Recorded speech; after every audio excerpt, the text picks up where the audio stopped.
자, 그럼 생각해 볼게요. 고조선이 망했어요. 그럼 고조선의 영역은 누가 차지하는 거예요? 한나라가 차지하겠죠. 그러면 한나라는 고조선을 지배하기 위해서 뭐를 설치했을까요? 지방행정구역들을 설치했겠죠. 우리가 일제시대 때 일본이 우리나라에 뭐 설치했듯이 조선총독부 이런 거 설치했듯이 뭘 설치하고 통치해야 될 거 아니에요.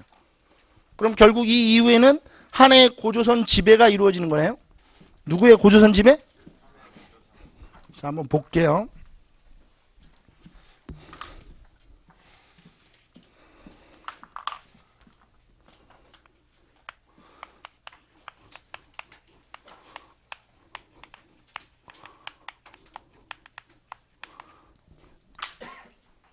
한이 군현을 설치하는데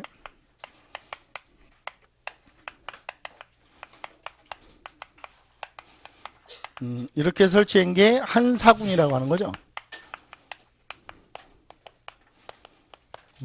밑에다 그림으로 그리세요. 고조선 일부 지역에 한사군을 설치하는 건데 지금 여기는 낙랑군 이외에는 다 학계에서 위치 논란이 있기 때문에 위치를 묻지는 않는데 제가 수업을 하다 보면 위치를 정확히 기억하고 있는 게 기억 저장 시간을 늘려요. 4개의 군이 어디냐면 여기를 통치하기 위해서 낙랑군을 설치해요. 무슨 군? 그래, 낙랑군은 한해 군현이에요. 지금으로 얘기하면 뭐라고 해야 되나? 여러분들 이해하기 쉽게 얘기하면 낙랑총독부? 일제시대 때 그런 걸 만들어 놓고 그 지역을 통치했던 거야, 한나라가. 응? 낙랑군. 이 낙랑군은 4세기 초까지 있습니다. 그래서 고구려 미촌왕이 이걸 몰아내죠. 낙랑군은 이때 만들어져서 기원전에 만들어져서 몇 세기 초까지? 그러니까 500여 년 정도 있었던 거예요. 낙랑군이. 그 다음에 여기가 진번입니다.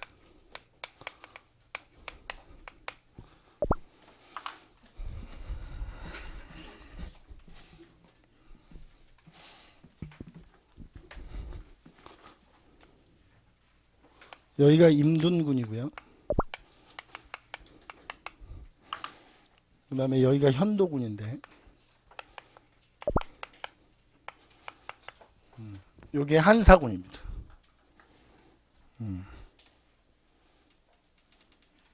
뭐라고요? 뭐 하기 위해서 설치한 거라고요? 고조선을 뭐 하기 위해서? 지배하기 위해서. 현도군, 임둔군, 진번군은 다 누가 거의 없애냐면 주몽이 다 없어요. 그래서 주몽이 엄청나게 성장하는 배경이 되는 겁니다. 이걸 이제 없애면서 주몽이 엄청나게 성장을 하게 되는 거죠. 특히 현도군 태수 같은 경우는 그 성 위에서 주몽이 목을 뱉다고 그러죠. 그러니까 일제시대로 얘기하면 총독의 모가지를 벤 거야. 총독부 옥상에서 주몽이. 그러니까 딱 뵈니까 막 사람들이 주몽 오빠 막 이러겠죠. 뭐 주몽이 씨가 인기가 많아지는 거예요. 그리고 여기서 주의하셔야 될 게 있는데 잘 보세요. 우리 수험생들이 자꾸 착각을 해요.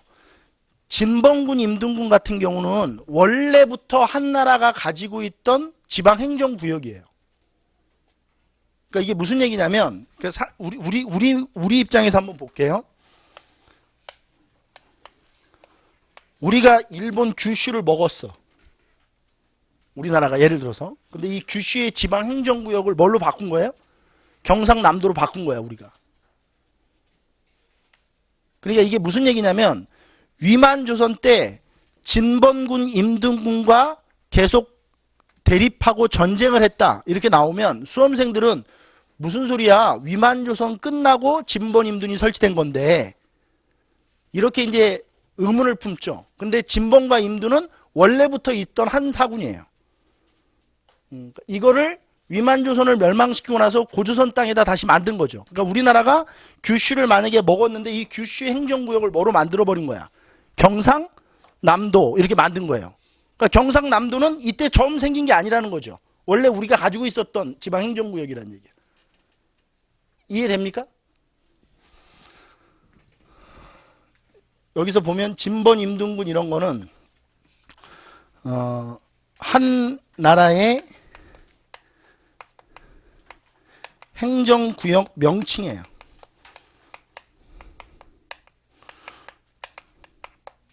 그럼 제가 주의해야 될 거 한번 볼게요.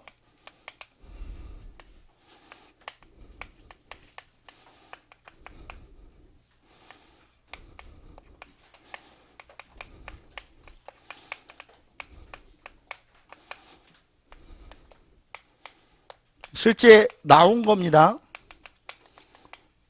위만조선은 임둔 진번군을 공격했다. 이러면 O야 X야?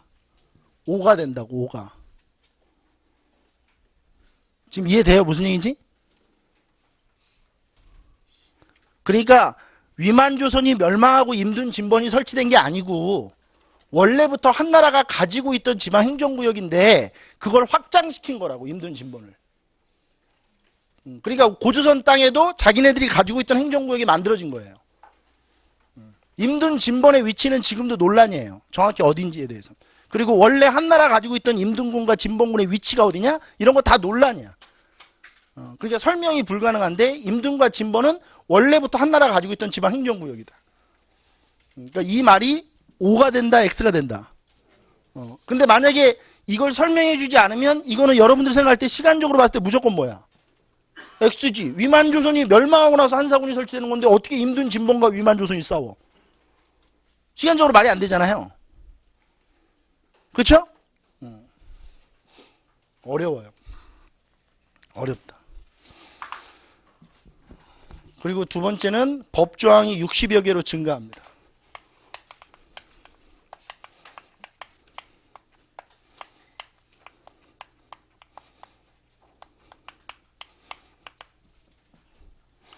이것도 뭘 보여주는 걸까요? 원래는 법조항이 8개였는데 60여 개로 법조항이 증가됐다. 이게 뭘 의미하는 걸까? 그러니까 고조선 토착민들의 뭐가 많은 거예요.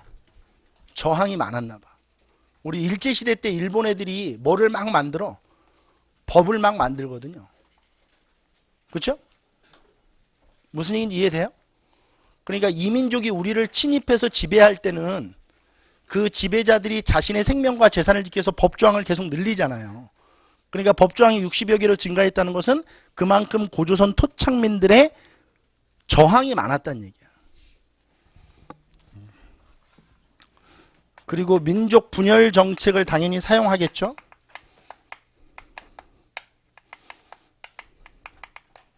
이 일화가 염사치 사화라는 일화예요. 이 사화라는 것은 역사 이야기라는 뜻이거든요. 한자로 무슨 이야기? 사화는 역사 이야기인데 염사치의 이야기라는 뜻이에요. 그럼 염사치는 사람 이름이에요. 나중에 기본서 보면 나와 있는데 다른 건 아니고 일제시대로 바꾸면 이게 무슨 말로 바꾸면 돼요? 민족 분열 정책, 이광수 이야기 이런 거야. 그러니까 이광수가 어떤 인간인지 알면 일제가 우리나라 민족을 분열시키기 위해서 어떤 정책을 했는지를 이해할 수 있다고. 염사치의 이야기라는 뜻이라고. 일제시대로 얘기하면 누구 이야기? 이광수 이야기. 이광수 이야기를 잘 들으면 아 이광수가 어떤 새끼인지 알 수 있는 거야. 그리고 일본이 우리 민족을 분열시키기 위해서 어떤 정책을 했는지를 이광수의 이야기를 통해서 우리가 공부할 수 있거든요. 나중에 일제시대 때. 그냥 그런 개념으로 이해하시면 돼요. 어려운 개념이 아니고 염사치사화라는 개념이. 자, 시험 문제 유형 볼게요. 얼굴 보세요. 다 끝났거든요. 쓰셔도 되고 안 쓰셔도 돼요. 자, 보세요. 다음 제시된 얼굴 보세요. 다음 제시된 가와 나 사이 시기에 있었던 일로 옳은 것을 보기에서 모두 고르시오.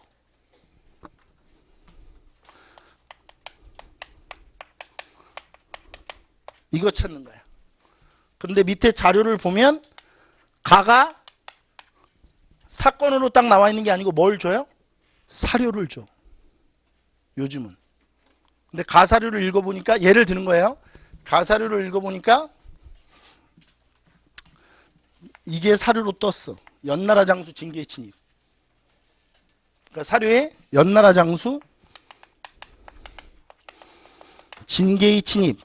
이게 사료로 뜬 거예요. 나사료에 보니까 잘 보세요. 나사렛에 보니까 니게상 3이 우고왕을 피살했어. 사료에 이렇게 뜬다고요? 니게상 3이 누굴 죽였어요? 우고왕을 죽였어. 그럼 가나사이 시기에 들어갈 말로 옳은 걸 찾는 거예요. 그러니까 이거는 뭐 모르면 풀 수가 없어. 순서를 모르면 풀 수가 없네. 왜? 기억에 이렇게 들어가거든요. 법조항이 60여 개로 증가하였다. 맞아요, 틀려요? 나 이유죠.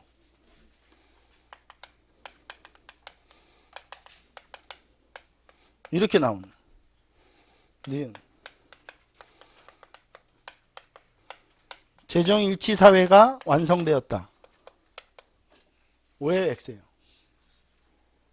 X지. 이 전에도 재정일치 사회잖아요. 이걸 보면 알 수 있다며. 무슨 말 이해돼요? 디귿. 철기 문화가 본격적으로 보급되었다. 그렇게 찾는 거라고. 리을. 한사군이 설치되었다. X? 그럼 정답은 디귿만이네? 그럼 경찰 문제 같은 경우는 개수 물어보는 문제로 나오고 그러는 거죠. 찾기가 쉽지가 않아. 그러니까 여기서 하나 스톱하고 넘어가야 될 게 있어. 중서기가 이렇게 흐름으로 설명하는 거는 유형 자체가 뭐라는 거예요? 순서를 물어보는 거야. 그러니까 다시 한번 제가 이렇게 필기 하니까 나중에 이제 일제시대나 이런 거 들어가면 죄다 다 이렇게 필기 하거든요. 그럼 이건 다 뭐 하는 거야? 순서 물어보는 순서. 그러니까 순서를 그러면 어떻게 해놓으라고 그랬죠? 제가 가로 필기하면서 이렇게 쓰고 이렇게 써놓으면 위치를 가지고 문제를 풀 수 있도록 자꾸 노트를 봐야 된다고. 이해됩니까? 그러니까 노트를 계속 보면 이게 이 말이 이게 왼쪽에 있었는지 오른쪽에 있었는지 그렇게 해서 문제를 풀 수 있도록 하셔야 돼요. 얼굴 좀 보세요. 고조선이 다 끝났어요. 고조선 다시 한번 볼게요. 고조선에 대해서 우리가 공부한 것들을 더듬어 보면 일단 첫 번째 단군 신화하고 고조선 8조법과 관련된 거 좀 알아봤어요. 그렇죠? 그 다음에 고조선 관련 기록 문헌도 몇 개 알아봤고 그 다음에 제일 중요한 건 고조선의 흐름이에요. 고조선의 뭐? 시간 투자를 제일 많이 한다는 거는 학원 강사가 시간 투자를 제일 많이 한다는 것은 그 부분이 시험에 제일 많이 나오기 때문에 그래요. 그러니까 여러분들이 공부하는 시간과 학원 강사가 시간 투자하는 것을 잘 고민하셔야 돼요. 그러니까 시간을 제가 어떻게 체크하고 있는지도 중요해요. 그러니까 만약에 이중석이라는 사람이 어떤 한 분야에 대해서 시간을 길게 설명하고 있다. 그럼 그건 출제 빈도수가 높은 거예요. 그럼 고조선 부분 중에서 이 부분을 제일 오래 설명하고 있죠. 그럼 이 부분이 제일 많이 나오는 거예요. 시험 문제에서. 그런데 되게 웃긴 거는 여러분들이 봐도 이 부분이 제일 많이 나올 것 같지 않아요? 공무원 시험에서 그게 여러분들이 구력이 있는 거예요. 그러니까 그 느낌대로 공부하셔야 된다고. 응? 이게 많이 나오겠구나. 왜? 이런 것들은 정확히 외워야 되니까. 순서를. 흐름을 정확히 이해해야 되니까 안 그러면 문제를 풀 수가 없죠. 이런 문제는 풀 수가 없어. 가나 사이에 있었던 일 모두 고르시오. 가에다도 사료를 주고 나에다도 사료 줬을 때 가나 사이에 있었던 일 딱 찾는 거. 이런 문제는 아주 퍼펙트한 거죠. 공부를 한지 안 한지를 정확히 구분해낼 수 있는 거야. 흐름으로.